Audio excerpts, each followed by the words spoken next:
Hello, and welcome to this quarter's and the first Publisher's Desk of 2026. My name is Monique Curry Mims, and I am the publisher of Generosity. Today, I'm going to talk to you a little bit about what the Publisher's Desk is, as well as explore what's been happening at Generosity over the last quarter and what is to come. I promise I won't keep you long, and I promise in the future we'll have some guests. But as we kick off this quarter, we really want to focus on a couple things to get us started. So we are now entering Q2 of 2026, and last quarter was one of growth for us. We launched two new series that I'm very proud and happy to actually get off the ground. Thank you to some contributors and funders. One is the Ledger series. This is featuring our new social contributor, Camille Copeland. And this series looks at what our neighbors are facing day to day in relation to the programs and policies impacting our communities. A lot of times we focus on what is happening on a policy level, what is happening in the nonprofits, what they're doing. And sometimes, changes are made and people are still impacted. So this series looks at what's happening on the ground. It is a social series, but we do have a written component, an explainer that reinforces what is actually being discussed in the actual social story. So please feel free to follow us on generosity.thl on Instagram, and we're also on YouTube as well to learn more about that series. And I want to thank the Independence Foundation for being a supporter of the Ledger and helping us to get that off the ground. Our second series that we launched this year is called Then and Elsewhere Solutions for Now. Now, I know all of us have had these conversations where we've spoken with a family member or we've spoken to a leader in the community that's been around for a while, and everyone talks about back in my day or whatever happened to that program because of something that's happening right now. And this series is that, right? This series looks at programs and policies that were previously implemented in the Philadelphia region, but also organizations and programs and initiatives that are being implemented elsewhere. So then in the past in the region and elsewhere in the country, to issues that our communities are facing today. What can we learn from them? What happened to them? And if we're looking at addressing similar issues today, what are the takeaways that we can bring back into our communities? What initiatives can we bring back in to help us actually impact what is going on? Our first story was on the Blueprint for Homelessness, which was a Philadelphia initiative that actually became a national model. And as we talk about housing and homelessness in Philadelphia today, understanding what took place then, the collaboration that actually went into that initiative, starting with Project Home.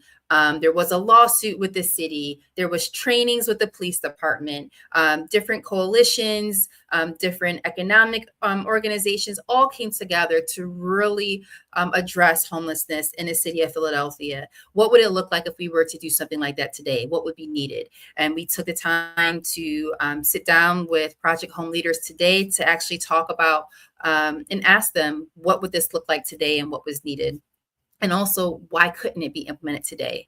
A lot of things always sound great. Solutions sound like they're the best thing since sliced bread, but there's always limitations when you're looking at solutions, especially looking at the time that it happened, the place where it happened, the neighborhood, the community. So really being able to understand those things as we actually look at how we can better our communities for today. In addition to those series, we are continuing to expand our Flourishing series, thanks to the support of the People's Media Fund. And always, we are continuing our community narratives, sector reporting this year with an editorial focus on democracy and human rights, with particular attention to young people and the lived experience beyond policy choices. And across these stories so far, we've had 3 months of great storytelling and reporting, but they explored insights and solutions that highlighted that community care is functioning as infrastructure, in my opinion, right? Looking at these solutions. And there's solutions that are community based, whether it is supporting education and after school and Saturday programs, nonprofits providing supplemental information and mental health supports, food where there is a lack of security, but really being able for people to step up and care for each other as a form of infrastructure because they are filling gaps when the formal systems and our government are leaving open and are not actually meeting the need. And I think, especially today, that's something that we need to really look into and understand. Which brings me to the biggest question that I think that these stories pose, and that we will be digging into further this region in the coming months ahead for generosity. This question is not only just what is broken, but who is already solving the problems and how can our institutions support and scale them? As I said, community care is functioning as infrastructure. These are mutual aid organizations, nonprofits, just local neighborhood organizations working to support each other in a time when there is a need and there is a lack of from these institutions. What would it look like if we really grounded our solutions and our policies and our programming and even our philanthropic funding in solutions that are community driven, community based? How can we actually invest in local problem solvers, local community members who are at the root of being impacted by it, but at the root of the solution? How can we elevate their community leadership? And how can we measure success by whether communities gain real capacity and agency? A lot of times we create measurements and outcomes and outputs based on some kind of arbitrary kind of calculation that has nothing to do with this community.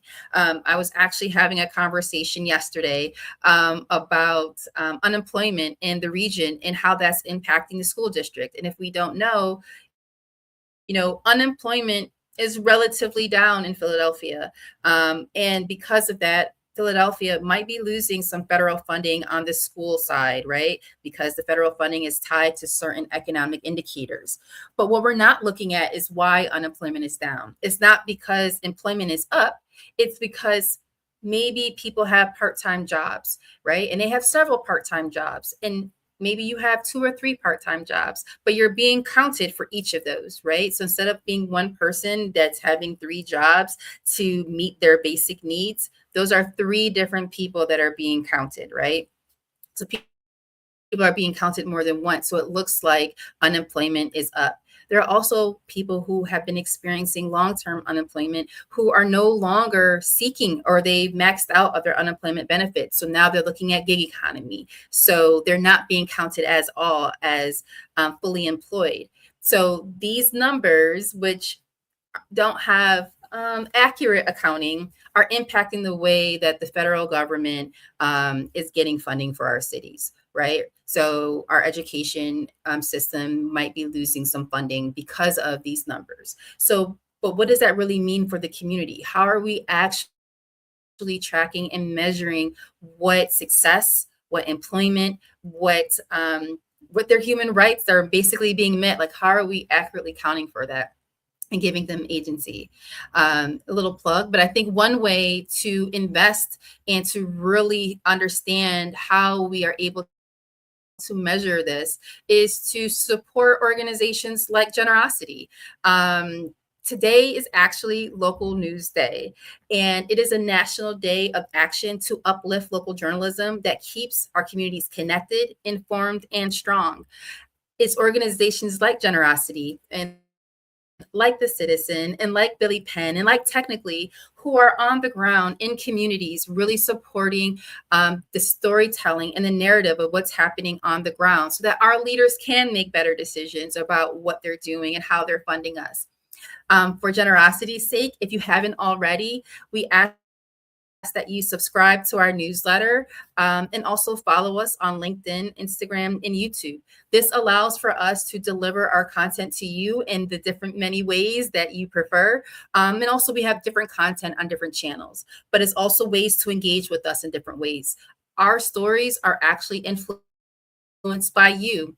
whether that's through things that you write into us, comments and conversations that we have on social media, events that you attend, and the conversations and feedback that you give us.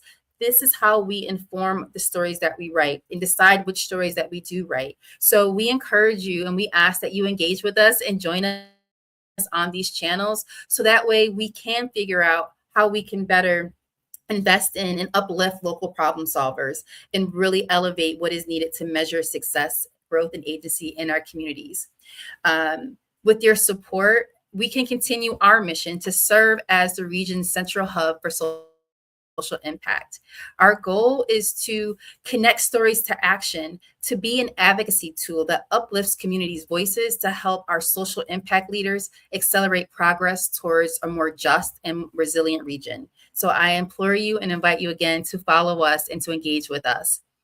As we look at meeting this mission, some issues that we will be exploring in the next quarter are, of course, it's budget season, so we will be digging into the budget. We will also be looking at housing and workforce development. Look out for our Flourishing series this quarter. We expanded our series to be a quarterly theme that is led by young people's voices. So we have partnered with Yes Philly, and our young adult contributor for this quarter, he will be exploring how housing is being impacted in his community. And from there, our journalists will investigate some of the issues and solutions that he's identified, and we'll partner with the local nonprofit organizer around housing to figure out how we can best move forward a future where our young contributors' voices and solutions can be heard and implemented. Also, today, we are happy to announce our partners for our Young People's Regional Congress. This is a new initiative that Generosity launched this year that brings together young people from across the Philadelphia region, Camden, Wilmington, and the 5 counties all together to really explore issues in their communities and what solutions they would like to see for their future. This quarter, our partners will engage with young people and their organizations and communities to explore these issues further. And in July, we will bring them together at the National Constitution Center to coalesce all of their ideas and solutions and to develop a list of priorities that together we can share with local leaders and to hold them accountable for their future, but also the future of our region. And I want to thank the following organizations for being part of our inaugural cohort. We can hoping to continue to do this, to keep this going and to keep holding our leaders accountable. But our inaugural cohort compromises of the Wealth and Works Futures Lab in Philadelphia, CMP Radio Foundation in Delaware County, the National Alliance on Mental Illness, NAMI in Philadelphia, WHYY's Pathways to Media Careers, who will be supporting Philadelphia, but also Delaware, Montgomery, Bucks, Chester County, Camden, and Wilmington, Out Loud Delaware, Photography Without Borders in Philadelphia, and Turning Points for Children in Philadelphia. I also want to thank the Pincus Family Foundation for supporting this initiative, as well as Lenfest Foundation and People's Media Fund. Stay tuned to learn more about this program and what comes out of it and what our youth and young people are really looking for our future. Additionally, and lastly, later this year, we will be hosting our 8th annual Philanthropy Week. It will kick off with our Philanthropist of the Year ceremony honoring Carnisha Kwashi on November 13th. And we'll continue till November 19th. So we're going to start on a Friday and end on a Thursday. And this week, our theme is Systems of Care. Stay tuned to learn more about how you can get involved and host an event or be a partner and also sponsor our amazing week of events and honor Carnisha as well. If you haven't had a chance, please look at Generosity to explore the first feature on Carnisha about who she is and why we are honoring her. And stay tuned for our second piece that will come out in June on Carnisha. This has been our first Publisher's Desk for 2026. We look forward to working with you in the future. We look forward to hearing from you, and we look forward to having you as a guest on this series. Until then, if you have any questions, any comments, you can always email us at info@generosity.org, as well as follow us on all of our social channels to engage with us there and to learn more about what we're reporting on and what is actually happening in the region and on the ground in our communities. Thank you again for your time. My name is Monique, and this has been Generosity's Publisher's Desk.